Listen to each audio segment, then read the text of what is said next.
Joan of Arc was one of the most influential figures in French history. She led the French army to several important victories during the 100 Years' War against the English. Today we will be looking at the shocking new discovery that has just been made about her. But before we get into it, be sure to smash that like button for more videos. Also, stick around until the end to learn about the most shocking part of her discovery.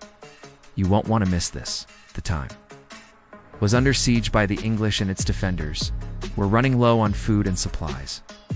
Joan of Arc's small band of soldiers arrived at the city just in time. To raise the spirits of the beleaguered defenders and turn the tide of the battle, archaeologists recently discovered the remnants of a 15th century tower in Rouen, France, which was thought to have been destroyed in the 18th century. But what they found inside the tower remains is shocking. According to a report from the French Ministry of Culture, the team discovered human remains inside the tower, which they believe may have belonged to Joan of Arc. The English were ultimately defeated, and Joan of Arc became a national hero. And don't forget to like and subscribe for more videos. Thanks for watching. The remains were found near the base of the tower, which was likely used as a dungeon during the 15th century. The bones were also in a poor condition, which is consistent with the accounts of Joan's execution. According to historians, her body was thrown into a mass grave after she was burned at the stake. But how did she die? Valiantly in battle, perhaps? Well, not exactly. It would also provide us with valuable information about her death and the events that followed. For example, it could help us to determine whether or not she was burned alive, as some have claimed. In fact, according to historians, Joan of Arc's death was both brutal and humiliating. Whether or not the bones do indeed belong to Joan of Arc, the discovery of the tower itself is a major find. The tower is a reminder of the turbulent history of Rouen and the role that it played in the execution of one of France's most famous citizens. Despite her humble origins, the French recognized the potential value of having a charismatic leader to rally their troops and turn the tide of the war against the mighty English. However, they were hesitant to trust a teenage girl with no military experience. They wanted proof of her divine mission. This is when Joan of Arc decided to take matters into her own hands. Joan of Arc was born in 1412 in the small village of Domremy in northeastern France.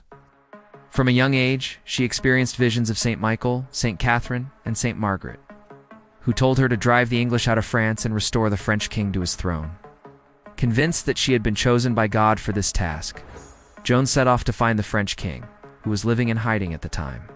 She was captured in 1430 while trying to relieve the siege of, and was handed over to the English. The English saw Joan as a threat to their military campaign, and they wanted to get rid of her. So they put her on trial for heresy and witchcraft and sentenced her to death. On May 30th, 1431, Joan of Arc was burned at the stake in Rouen, France. When Joan of Arc first appeared before the French court, she was an unknown peasant girl who claimed to have divine visions. She insisted on leading a small company of soldiers to the siege of one of the most important cities in France. Over the next few years, Joan of Arc continued to lead the French army to victory after victory. But now, 6 centuries later, archaeologists have unearthed a shocking clue about her death. While the bones are currently undergoing scientific testing to confirm their identity, experts say that the location and condition of the remains are a strong indication that they are indeed Joan's. If the DNA testing confirms that the bones belong to Joan of Arc, then it would be a significant archaeological find. The discovery of Joan of Arc's bones is a significant event for historians and archaeologists alike. So what do you think? Are these newly discovered bones really the remains of Joan of Arc? Let us know your thoughts in the comments below.